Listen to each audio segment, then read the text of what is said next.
Hello, podcast listeners. We know podcasts are a great way to catch up on a program that you may have missed on KSJE, and it's provided as a free service of this radio station.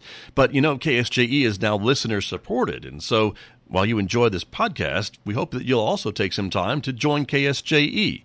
Become a member today. It's quite easy to do. Just go to our website at ksje.com/support and pick the level of support that best matches your budget.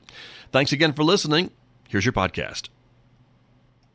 Well, let me turn to my guests who are here with me this morning. As I mentioned, they are my honors students from our public speaking classes here in the fall semester at San Juan College, and they are chomping at the bit to get ready and give their honor speeches for you this morning. So we're going to start with the first student, who is Maya Yazi, who is here with her honor speech this morning. And Maya, good morning, and start whenever you're ready.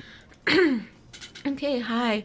There is a new epidemic spreading by vaping companies designed to make smoking more discreet and appealing to younger generations. Did you know that one Juul pod contains as much nicotine as a pack of cigarettes?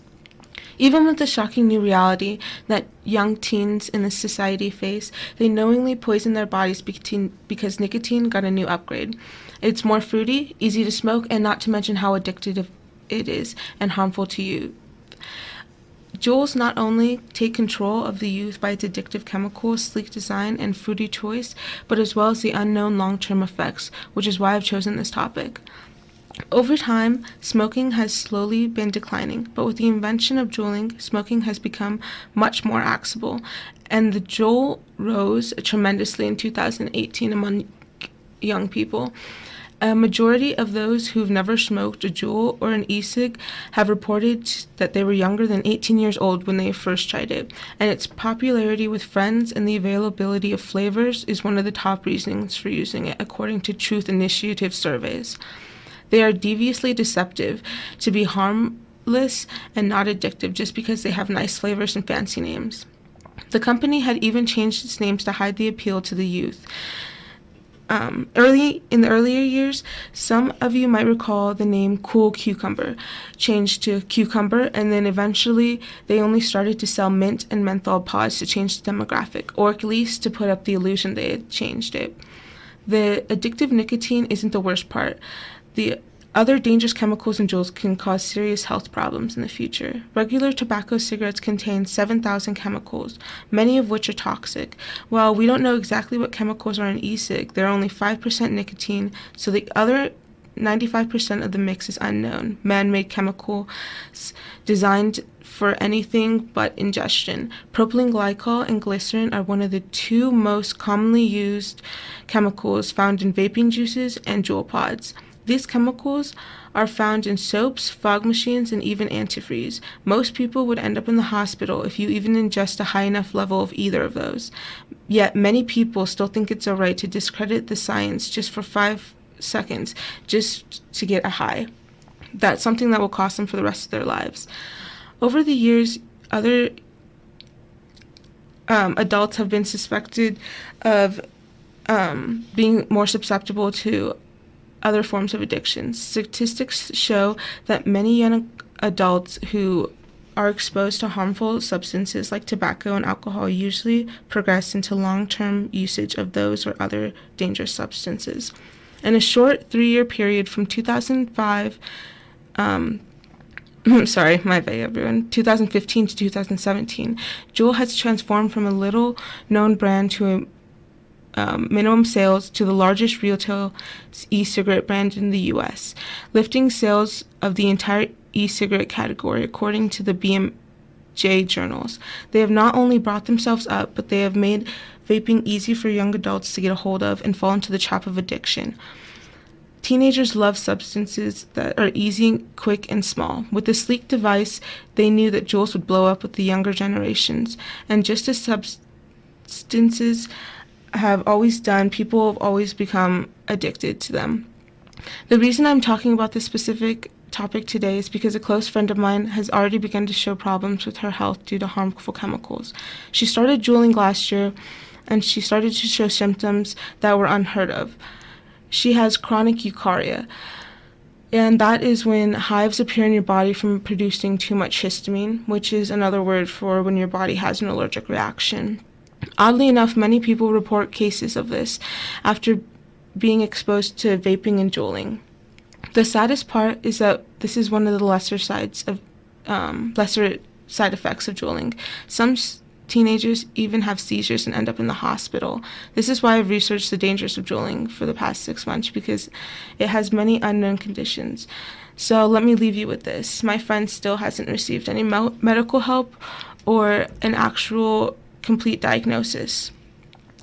Thank you for listening. All right. Thank you very much. Mayazi, one of my honor students at San Juan College in the fall semester, with her honor speech for us. Next up, we're going to go to our second student who was with us this morning. Shaylin Charlie is here with her honor speech. And Shaylin, whenever you are ready. You hear the sound of your stomach rumbling, but you're already in a rush, or you're too tired to cook up a whole meal. So what do? Grab a conveniently inexpensive, quick, and a delicious meal from one of numerous fast food restaurants.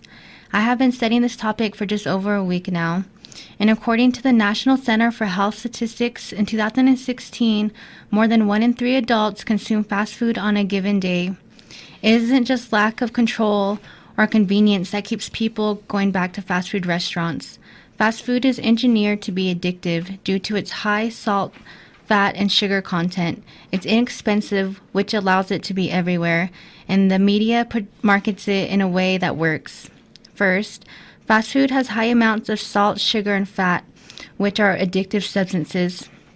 Andrea K. Garber, a doctor and registered dietitian of the University of California, along with Robert Lustig, a professor of pediatrics at the University of California, studied food addiction, including fast food. They found that majority of fast food meals are accompanied by soda, which increases the sugar content tenfold. Limited evidence also suggested that high fat and salt content of fast food may increase addiction potential. The U.S. National Library of Medicine says sugar can not only substitute to addictive drugs like cocaine, but can also be more rewarding and attractive. Next, fast food is available at inexpensive prices. Jeffrey A. Tucker, an editorial director for the American Institute for Economic Research, wrote an article titled, "Why Unhealthy Food is Cheap and Plentiful." It shared in 1973, a U.S. farm bill was passed that subsidized corn, so now we have corn everywhere. Now we have fries stacked to the heavens, breads, grains, and corn syrup taking over our lives, stuffed in our animals, and it's all made available at absurdly cheap prices, to the point that eating a healthy diet seems economically irrational. Last, the media markets fast food in a way that works. Ashley Gearhart, a University of Michigan associate professor, runs the Food and Addictive Science and Treatment Lab, which is a simulated fast food restaurant that uses neuroimaging to study how the brain reacts to stimuli. She studied how 180 teenagers' brains reacted while viewing ads of different types. She found that the reward center of their brains were activating more effectively during fast food ads than other ads. It's about desiring the reward for food. Also, it's hard for people to defend against because it's not a conscious decision. Andrea K. Garber and Robert Lustig's study that was mentioned earlier found that fast food ads, restaurants, and menus all provide environmental cues that may trigger addictive overeating. In conclusion, don't feel so bad if you find yourself constantly at fast food restaurants. You might have just fallen victim to fast food addiction through its high salt, fat, and sugar content. It's everywhere due to its inexpensive costs, and their ads affect your brains in ways that leave you quietly craving their food. Vera Tarman, author of Food Junkies, The Truth About Food Addiction, said, "Today, I say I'm an addict, a respectable addict, of course, not like the desperate addicts who have cashed in their mortgage. After all, my drug is cheap, the cheapest of all drugs, and it's everywhere I look. In the drive-thru, gas station, supermarket, on the lusciously displayed menu of an exclusive restaurant." Thank you. Thank you very much. Thank you. Again, one of my honor students from our public speaking classes here in the fall semester at San Juan College. And our next student up is going to be Shauna Parker. Good morning, and whenever you are ready to start, we're ready for you. Hello, my name is Shauna Parker. I'm a student here at San Juan College studying nursing. I'm here today to bring awareness of domestic violence. As many people are victims of domestic violence, I myself am one. Domestic violence impacts society in many different ways, such as healthcare, family bonds, school performance, etc., something we are all impacted by. Today, I will be talking about the different types of abuse that can occur, what someone truly deserves in any relationship, and the different resources available if they are or if you know someone who is or who has been affected by domestic violence. My first main point of domestic violence I'd like to start off with is the different types of abuse that can occur. According to domesticshelters.org, the signs of domestic violence include jealousy, being controlling, discouraging, embarrassing or shaming the individual, making the person feel guilty, not trying to solve the problems that occur in a relationship, preventing those affected from working, intentionally damaging property, threatening the person, family, friends, or pets, pressuring the person to have sex when you don't want to, intimidating the individual physically or mentally, especially with weapons. My second influence is what everyone deserves in any relationship, according to the HuffPost.com. The 11 qualities of every relationship has in common is 1. Having compassion to feel respected, appreciated, and cared for. 2. Compromise to keep the relationship happy and healthy. 3. Trust in the sense of intimacy. 4. A sense of humor, the ability to laugh. 5. Positivity, to be praised, as simple as thank yous and I love yous. 6. Intimacy, the feeling of belonging and being loved. 7. Presence, giving them your full focus and attention. 8. Understanding, which is resolving problems in the relationship by listening. 9. Mutual respect, having high esteem in whatever conflictions. 10. Love, cherishing one another with affirmation, quality time, and acts of service and gifts. 11. A friendship, which is the benefit of doubt and a fondship. My third, the resources one can take if you are or you know someone who is or who has been abused and you know they need help. The number to the National Domestic Violence Hotline is 1-800-799-7233. Again, that's 1-800-799-7233. The different ways you can help include knowing the signs, lending an ear, being available, knowing the number to the nearby shelter, checking in regularly, being a resource, writing everything that is occurring down, and using your voice as the change we need to end domestic violence. If you see domestic violence, the first steps, according to week.com, is to call the police. If possible, move to a well-lit and public place. Speak only to the victim and make sure the victim has someone to help them, as well as providing them resources that they can use. In conclusion, if you are a victim of domestic violence, remember never to blame yourself for being mistreated, and you deserve to be treated better with respect. Don't be afraid to ask for help. There are people waiting to help you. If you need the number to the local Family Crisis Center, it is 505-325-3549.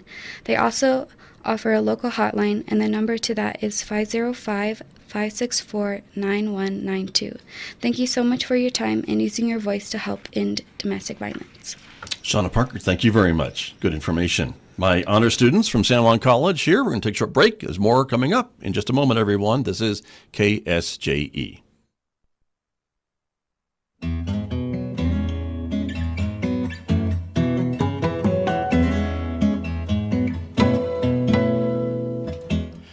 829 KSJE, you're listening to the Scott Michlin Morning Program. We are listening to some of my honor students from my public speaking classes in the fall semester, and we have another set in the studio with us this morning. So without any further delay, I will introduce Mariah Benally to give her honor speech. Mariah, good morning, whenever you're ready.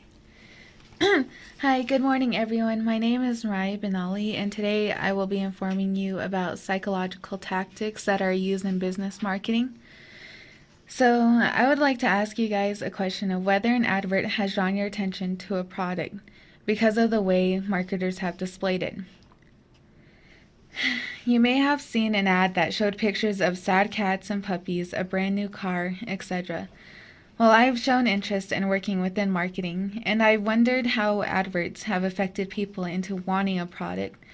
So today I will be discussing 3 main points that I have done research on, which is how marketers grab the attention of people to draw them into their products, the methods they use in having people have the sense of need or want to have that item, and factors that affect a customer's purchase decision.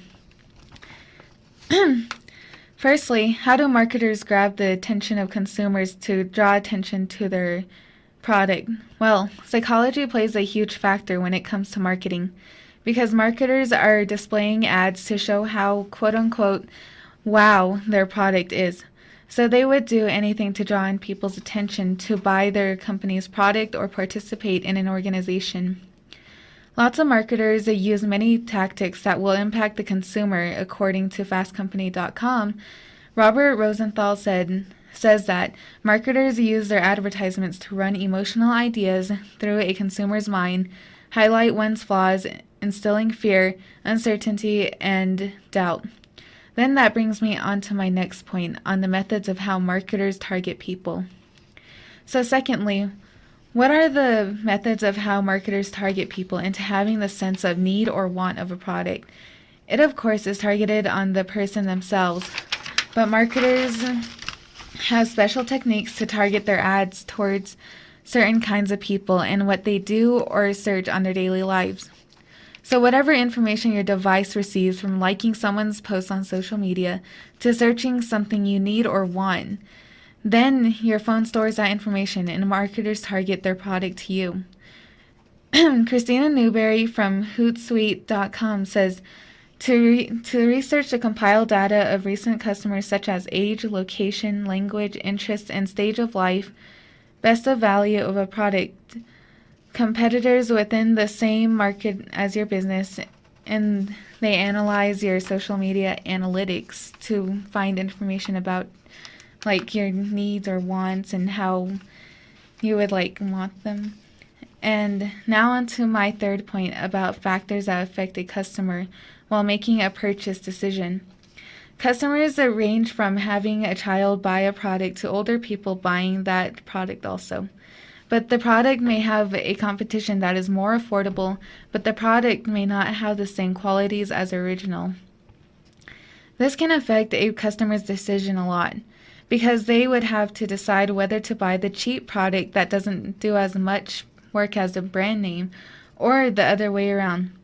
Shane Barker from SearchEnginePeople.com says sarcasticity, consistency, convenience, reviews from buyers, celebrity and celebrity influencers can help with more conversions and boost sales of a product. In conclusion, psychology has an effect on the sales of how well a product sells in the market against other competitors, and that they all will either help or not with how the product does for customers.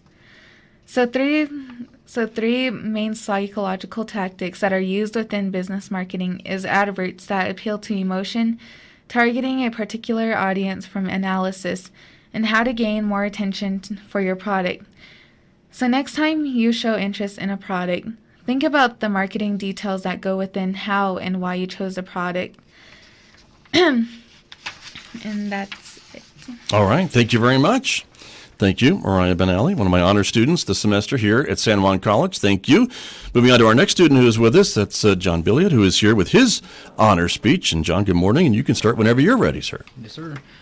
Good morning, ladies and gentlemen. My name is John Billiot, and today I'd like to talk to you about vector controls in our state of New Mexico. And the reason why I believe this topic is important, as the winter months set in and majority of insects and animals have either migrated or hibernated, we can plan ahead for the spring months to secure our homes and protect ourselves from these pests that carry infectious diseases that can be harmful to our pets as well as ourselves. This morning, I will define for you what a vector control is and why it is important. Some cases in our state that have been reported through either West Nile virus or the Zika virus, and how to protect yourselves and your loved ones. The World Health Organization defines vector control as a vital component of malaria control and eliminating strategies, as it can be highly effective in preventing infectious diseases and reducing disease transmissions. Mosquitoes are not the only species to be considered for vector control, but also rodents as well as insects like ticks and the kissing bug. Some measures used to deal with these pests are the insecticide-treated nets, known as INT, or the indoor residual sprays, and the sterile insect technique. Techniques like the insecticide-treated nets are commonly used where epidemics frequently occur, as an example in countries like Africa, whereas the indoor residual spray has been on the decline, but has been known to be sprayed down on residential housings or highly populated areas where people congregate. The last form of vector control I would like to talk about is the sterile insect technique. And what this requires is raising large amounts of mosquitoes in a lab and then sterilizing them using x-rays and then releasing them among the wild and hoping that they successfully mate with wild female mosquitoes, in turn reducing the mosquito population. The STI controls differ from the two other forms of controls because the sterile insect technique does not require the use of pesticides. There are several other forms of controls, but these are just a few to name, which also brings me to my next topic and why it is important for vector controls in our state. According to the New Mexico Department of Health, the West Nile virus appeared in North America around 1999, but the state of New Mexico has reported a case every year since 2003. The West Nile virus is transmitted through mosquito bites of infected mosquitoes and causes the symptoms in both animals and humans alike. There is no medication or vaccinations for this virus, and it is spread only through the mosquito bite and cannot be spread person to person. The virus is transmitted through a mosquito biting an infectious bird and then spread to its offsprings and also spread to persons as well by biting them. Some symptoms a person can experience while under the West Nile virus is a rash on the skin, achy joints, headaches, fever, and severe cases infecting the brain. The time one can experience these symptoms can vary from 2 to 14 days depending on a person's immune system. Much like the West Nile virus, the Zika virus almost covers the same symptoms, but the person will experience these symptoms anywhere between 2 days to a week, and no need for hospitalization is needed. This virus is also transmitted through infected mosquitoes, but what is unique about this virus is that it can also be transmitted sexually. What makes this virus so dangerous is that it causes miscarriages in pregnant women if bitten. There have been no cases reported of the Zika virus in our state of New Mexico, but in 2016 there were 10 cases reported within our state. The individuals affected by this virus, however, were affected abroad and not within our state, as the New Mexico Department of Health stated. Just to name a few of these diseases that can be transmitted without vector controls in place in our state, which brings me to my final topic and how to protect ourselves. So how do we protect ourselves from the world's greatest killing machines ever created? In the past summer, I had worked in a vector control lab down at New Mexico State University, and I had discovered that DEET is their best and only repellent that works. While working in the lab, we had also discovered that some species of mosquitoes are developing resistance to pesticides and are no longer becoming effective. So how else do we protect ourselves from these insects? For one, we can reduce our time outdoors during the late spring and early summer nights. Staying indoors reduces, and during the evening or sunset will greatly reduce your exposure to mosquitoes and any chance of contracting the viruses transmitted by these insects. Another way is by putting up screens on your doors and windows and keeping the doors closed during the summer nights. And lastly, if you have to be outside during these nights, DEET is your best effective repellent against these mosquitoes. Though you may get a bite or two, but it's better than being swarmed by hundreds. In conclusion, I have talked about some forms of vector controls and what happens if there is no controls in place, and some tips on how to protect yourself and your home. Before I go, I would like to leave you with a piece of knowledge. According to the University of New Mexico Press, under the title The Mosquitoes of New Mexico, there are about 160 species of New Mexico that live in our state, and only 6 of these species can transmit diseases. So before thinking of eradication, just keep in mind that only a few of these species can transmit these diseases, and that other ecosystems rely on these insects for food and survival, like the silver minnows in our lakes and rivers. They too are also a form of vector control. And I would like to leave you with the words of William Gohez. In times of stress and danger such as come about in the results of an epidemic, many tragic and cruel phases of human nature are brought out, as well as many brave and unselfish ones. Thank you. Thank you, John, very much. That's John Billiot, one of my students, honor students here at San Juan College as we wrap up the fall semester. And our final student to hear from in this segment will be Isaiah Thomas, who is here, Isaiah Talley, who is here to give his speech from his honors section. Isaiah, please. Thank you, Scott. Good morning, everybody. Today I'm going to be informing you about the history of cameras. How do you see in the dark? You turn on a light. How do you see during the day? We have a big ball of burning gas in the sky called the sun. How are we able to study stars from millions of light years away? Light. Light has been around since the beginning of time and is a set of electromagnetic waves that can be detected by the human eye. Light has been one of the biggest mysteries in the universe, from its color to wondering how something can be visible but weightless, wondering if light really can be captured. Well, as one of the smarter species on the planet, in 1685, according to theworldatlas.com, Joseph Zahn, a 17th century German author of Oculus Artificialis Teledioptricus Sive Telescopium, was one of the first people to design a portable camera. Not much was developed for about 130 years after that. The hunt dragged on until someone decided to snap the first photo, and after that, the hunt to capture light was on. Everyone wanted to do it better than the last person. My name is Isaiah Talley. I'm a local videographer who creates content under the name of Nabahi Pro, a videography brand that I built. I've made videos for organizations like the San Juan Jazz Society and Analytical Technologies Incorporated, and today I will inform you of the person who invented and took the first photograph, people who design cameras today, and five of the most significant cameras in history. The hunt for light was a long and curious journey. According to theworldatlas.com in 1021, an Iraqi scientist and writer Ibn described a device which resembles a camera in many aspects in his book titled Books of Optics, marking the beginning of the 1,000-mile journey involved in the development of the modern camera. As we move through history, we get to Joseph Zahn, who designed a camera but didn't snap a picture to prove that it worked. Later on, in 1814, a French inventor by the name of Joseph Nicephore Niepce is more popular known as one of the first people to invent a portable camera, and is a pioneer in his field. He called the process of taking photos heliography, which means sun drawing. Joseph snapped the first photo in his camera, but the photos weren't permanent. This set the race to capture light in motion, inspiring inventors across the world and across time to do it better and better each time. This race is actually quite exciting to me, and many local videographers and photographers. The fact that cameras are just going to keep getting better and better is always going to be something we can look forward to. With people like Jim Gennard, the founder of Oakley and Red Cinema Cameras, and Eric Keistner, the chief designer of his lightweight and small rugged camera, who joined ARRI at the age of 21 in 1933. Red and ARRI cameras are two of the most complex cinema cameras in the world. Although photography is what most may think of when they hear the word camera, the world is starting to move towards camera sensors that can handle high-quality video. With these two modern-day inventors at our side, the possibilities are endless. These two have already created some truly incredible cameras that most likely remain timeless. While other cameras like DSLR cameras are becoming more and more common, this takes away from the uniqueness of them. But they did set off the introduction of mirrorless cameras, which are far more complex and get better use.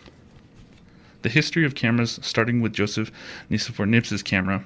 His camera was a box shape with an opening door at the top and a small lens to let in light in the front. This design let in light to the dark enclosure, which then captured an image on paper in black and white. The next significant model would be the Kodak's portable cameras, which came out in 1888, but weren't really revolutionized until the 1920s, when they launched a smaller version called the Vest Pocket Kodak. This model looked like the older black cameras you find in pawn shops and thrift stores. It had a foldable leather enclosure that folded to be flat with the lens at the end. This model was small enough to fit in jacket pockets, which is why it is significant. It was the start of truly portable and lightweight cameras. We later got into smaller cameras with higher quality. The Canon 35mm lens shutter camera was introduced in 1955. These cameras were very popular due to the design, looking like a regular film camera you'd see in thrift shops. And also the quality was revolutionary, especially with the 35mm film size. Later on, we finally got out of the film age and started seeing digital cameras, the first one being invented by Steven Sazin. This digital camera was not very impressive by today's standards, but it was a huge deal back then. It shot pictures at 0.01 megapixels and had what's known as a CCD sensor.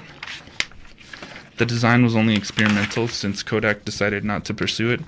Nowadays, we have cameras that dwarf that camera's specs. A significant model that really shows what today's photography and video is about is the Sony a7S II. This camera has a CMOS full-frame sensor and shoots at 12.2 megapixels and can shoot video in 4K. This camera is used by millions of people, and I believe it will inspire many more to get into the world of videography and photography. In conclusion, the history of cameras is more detailed than what I've explained today. My goal was to give you a brief history that is easy to understand, from the history of who invented the first camera, who invents them now, and 5 significant models in history. Light has always been a major part of time, and I find it interesting that we are able to capture it. It isn't just our eyes that can see light now, it is also cameras and different types. It's interesting how this works. Artists and just people in general are now able to share how they see the world and how they view things. Everyone is different. Although there are many different techniques in photography and videography, everyone has a different take on how their artistic eye works. Thank you. Isaiah Talley, thank you very much with your honor speech. And those are the next 3 students. We're going to take a short break. When we come back, there's a few more to hear from this morning, and we'll do that in just a moment on KSJE. The time is 8:47.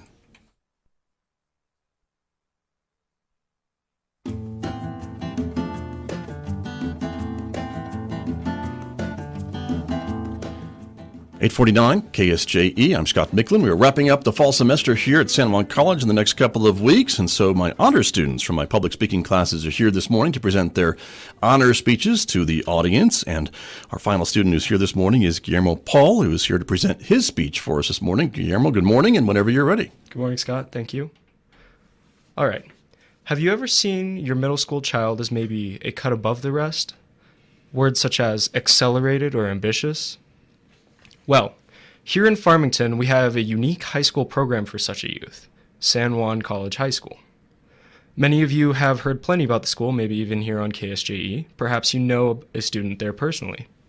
My name is Guillermo Paul. I am a 4th-year student at SJCHS. I'm among the class of 2020, which will be the first of the students to graduate the program. We were the first to join it in 2016. Today I will be informing all you who are listening about the history and formation, the functioning of, and the success so far of San Juan College High School. To begin, from an article by the Farmington Daily Times here in town, there are a few early college high school programs nationally. It's a number around 25, and there is another one here in New Mexico. The point of an early college high school is to give students who are maybe accelerated a faster high school experience and get them to graduate with an associate's degree as well, which would be here offered by San Juan College. Talk was started about forming a public school, a public early college high school here in Farmington, from what I personally remember about a year or two before it was officially announced while I was in 7th and 8th grade. The school originally in 2016 accepted 80 students from the local districts. I believe it was 50 from Farmington, 10 from Bloomfield, 10 from Central Consolidated, and 10 from Aztec, and began our school year in August of 2016. So, how did such a school function, and what did its program bring to its students? As I said, it is a typical 4-year high school. However, the first 2 years, all of your high school curriculum is accelerated to fit into it. So the back half, the latter 2 years, are solely college. It's your associate's degree. From the Farmington Municipal Schools District News, when we opened in 2016, we hired 5 faculty members, as well as started with our 80 students. The school is now accepting 100 new students per year, and we currently have about 350 students. The typical first and second year student has 4 classes a day, as well as club opportunities. San Juan College High School offers many clubs, including Interact Club, Chess Club, Debate and Speech Club, and National Honor Society. So let's take a look at how this has turned out so far for the school and for some of its students. From KOB4 News, last year, San Juan College High School was awarded the New Mexico school grade of A for the second time. So that would have been my year, the 2016 freshmen, as well as the 2017 freshmen working together, and we were awarded our second A grade. And we were named, this is a much bigger thing, the best public high school in New Mexico in every single category. Now, of course, we were beat out by one or two private schools during that school year, mainly the Albuquerque Institute of Math and Science, as you can imagine, in math and science, as well as the other early college high school, Arrow Point in Las Cruces. So, to summarize and to conclude, SJCHS is a public high school. It's been open since 2016, and our first class is about to graduate in May. Having been called the best school in the state with the test numbers to back it up, you can look online and find them. We have this educational oasis here in our very own educational community, and it is a perfect fit for any individual who is about to start their high school career, who wants to get ahead or maybe be a cut above. Thank you all for listening today. Guillermo Paul, thank you very much. That is one of my honor students from San Juan College as we wrap up the fall semester. And I'm Scott Michlin. Thank you for joining us this morning, everyone, and for listening to all my honor students. I'll be back with more, though, in just a moment. The time right now is 8:54. Did you enjoy that podcast? We hope that you did. And if you did, share it with your friends. And if you really want to keep podcasts like this coming, please support KSJE. You can do it easily online at ksje.com.